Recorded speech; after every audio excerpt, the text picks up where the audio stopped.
Hello, I'm the Nostalgia Critic. I remember it so you don't have to. You know, I love the Looney Tunes. Who doesn't? They're funny, they're clever, they're unique, they're absolutely wonderful. And you wanna know what else? I love basketball. Again, who doesn't? It's fun, it's intense, it gives you a rush of energy. It's also absolutely wonderful. However, you want to be sure to keep these two elements as far away from each other as humanly possible. Because if you don't, you get fucking Space Jam! The worst piece of commercialized half-baked horseshit that ever hit the... Okay, alright, I apologize. I just really hate it when Hollywood takes not one, but two of the things that I hold so dear to me and poisons it with undiluted urine-filled backwash that I hate so much. So, with that said, let's take a look at how these two wonderful pastimes got transformed into the cinematic gang rape that lies before us. First of all, you might be wondering, how the hell did this idea even come about? Well, in the early 90s, Nike had a brilliant marketing plan for selling their hottest new item, Air Jordans. Obviously, they had Jordan on board, but they needed something else that would be sure to grab all the little kids' attention. So Nike made a deal with Warner Brothers to throw in characters like Bugs Bunny and Marvin the Martian into their commercials. What'd you expect?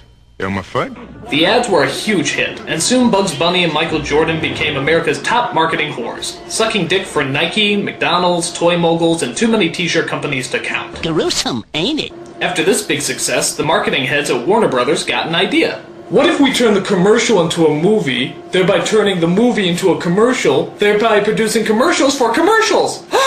It's like every advertiser's wet dream, a perpetual marketing money-making motion machine that has the ability to turn shit into gold! Well, that's how it goes.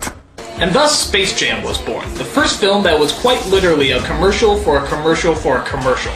But don't worry, they hide that fact very cleverly. Get your Hanes on, lace up your Nikes, grab your Wheaties and your Gatorade, and we'll pick up a Big Mac on the way to the ballpark. Subtle.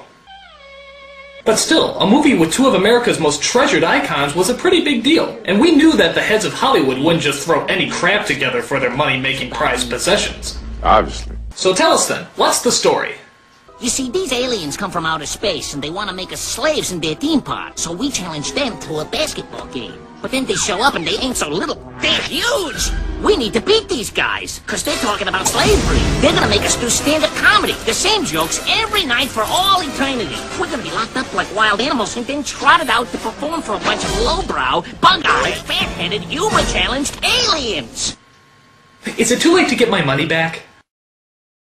Okay, so the story Bugs was trying to get across starts off with Michael Jordan after he dropped out of the NBA. The first time he dropped out. We see him during those embarrassing years when he actually took up baseball instead of basketball. And that's not bad writing, that actually happened.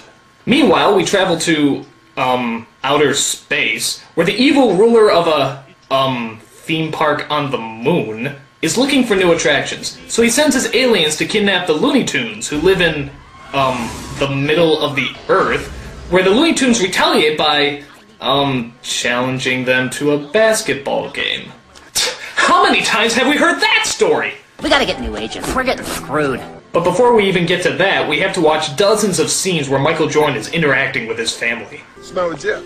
Well, he went 2 for 5 and lost 32 points in his batting average. Yeah, so that puts him at like a 685 or something. Oh, come on. Can't you get to the Looney Tunes already? What do you think? I'm kind of partial to purple and gold myself. It goes better with my coloring. Second thought, go back to the boring family. What you cooking? Chicken. Chicken and what? Chicken and collard greens. Good. Second thought, go back to the Looney Tunes. One giant from Oron Mountain. Is the 700 Club on? I thought you'd never ask. Judging by those clips, you may have noticed the first problem with this movie. The Looney Tunes aren't funny. They're rude, loud, and obnoxiously annoying, but they're certainly not funny. In fact, the writing for this movie is so horrible you almost wish the original Looney Tunes from the 50s could sit there and watch it. I'm a cheerleader. But Mommy, I don't want to go to school today. Boo. Ah! I wet myself. Very funny. The second problem you may have noticed with this movie is that Michael Jordan is not funny. He's dull, boring, and an incredibly bad actor, but he's certainly not funny. In fact, I don't even think he knows he's in a movie. I think they just followed him around with cameras and then painted some cartoon characters in the background. Puffworth succotash! Getting back to the story, the aliens decide to go back to our world and try to get some extra strength. While there, they sit next to the wife from Everybody Loves Raymond and the guy who did the voice for Homer Simpson. How random. So the aliens steal all the talent from some of basketball's greatest players. We're fine. It's just some psychosomatic deal or something to do with the moon or the alignment of the planet. Wow, it looks like they took their acting talent too. It stinks. So the aliens become giant monsters which the Looney Tunes can't possibly defeat. So they get the help of Michael Jordan and his wormy little assistant played by Wayne Knight, who I was surprised to find out is not a cartoon character. Oh yeah? Who says? So the game is on, and all the Looney Tunes join forces to stop the evil aliens in a universal Space Jam. Which still sounds strange to me, I don't know. When I think of Space Jam, I think of that stuff they used in Spaceballs to block out the radar. Raspberry. So all your favorites are there for the lineup, including Bugs, Daffy, Porky, Taz, Elmer, Lola, Tweety, Marvin, Wait a minute! Who the fuck is Lola? Oh, wait, I remember, from the classic Lola cartoons. You know, with Who the fuck's Lola? Lola turns out is a girl bunny they created to bring in more of the female demographic. Unfortunately, they didn't really make her fun, silly, goofy, or zany. In fact, they didn't give her any personality at all. They just tried to pose her off as some sort of strange sex symbol. Which is kind of weird because she is, in fact, a rabbit. She's not a person, she's a rabbit. If it was a person, maybe it would make a little bit more sense to make her a sex symbol, but she is, in fact, a rabbit. Why would anyone want to fuck a rabbit? What sense does that make? Rabbits aren't sexy, rabbits are food! I mean, look at her. They dress her in skimpy clothes, they make her wear short shorts. Oh, and here's the biggest insult of all. They actually gave her bunny boobies. Bunny boobies! I mean, what kind of sick, twisted pervert actually gives a cartoon character bunny boobies? I mean, if that Hassenpfeffer hussy actually has female genitalia, what does that mean the other Looney Tune characters have? We've got balls! Stop! Okay, alright. Let me make one thing perfectly clear to all you Warner Brothers representatives out there. We don't want to fuck bunnies. I can't believe I have to say this. We don't want to fuck bunnies. I mean, we're people. Therefore, we like to fuck other people. I'm sure there's some small percentage of people out there that like to fuck bunnies, but that hardly seems like a very profitable demographic. I mean, I put it to you. Have you ever seen a bunny that you actually had the hots for? That doesn't count! Okay, so aside from promoting bestiality to kids, the film also has the worst camera shots in the entire world. That is to say, they're all extreme close-ups. Seriously, I feel like all the characters in this movie are about to French me. These shots are so close, I keep thinking the camera's gonna hit them in the face, like in the opening of Aladdin. Too close. A little too close. So all the Looney Tune characters, Bugs, Daffy, Taz, Ho, and so forth, pretty much get their animated asses handed to them. And trust me when I say no one is spared. Dude, did they just beat the shit out of Granny? They did! They just beat the shit out of Granny! They actually tackled, punched, and kicked an innocent old lady who never harmed anyone in her life! Can I see it again? One more time. Oh my god, I could watch that forever. Oh my. But unfortunately, the movie continues, and it turns out that Michael Jordan and his Looney Tunes are actually short one player. Who could they possibly get?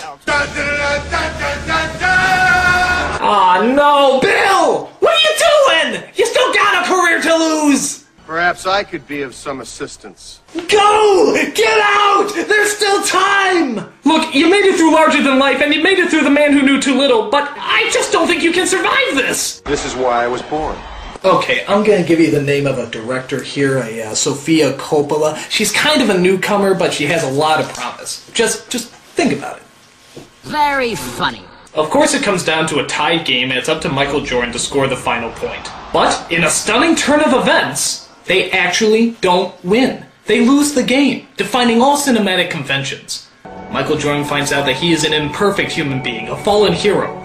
He discovers the burden and responsibility that having such great power requires. But he also finds that strength comes from the mind and soul, and not just from athletic accomplishments. And though not the happiest ending, the film teaches children that even in their darkest moments, you can always find unity in yourself. And that, my friend, is the essence of all mankind. Nah, just kidding. He makes the basket and wins.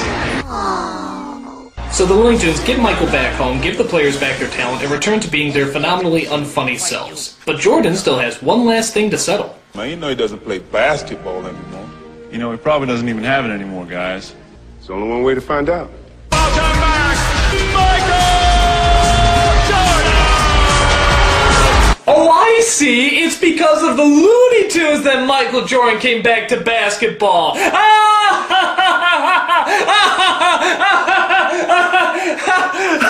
God, this movie sucks! I mean, what were they thinking? In what insane asylum could this movie possibly be considered good? And you wanna know what the amazing thing is? This movie actually had 4 writers! 4 writers! And not one of them knew that they were writing intergalactic pig shit! I mean, can you imagine what the writing session with these 4 morons was like? I see aliens. I also see Michael Jordan being sucked down a golf hole to win a basketball game against Bugs Bunny. Actually, that explains a lot. That's it. We're out of here. I'm the Nostalgia Critic. I remember it so you don't have to. God, what a bad movie!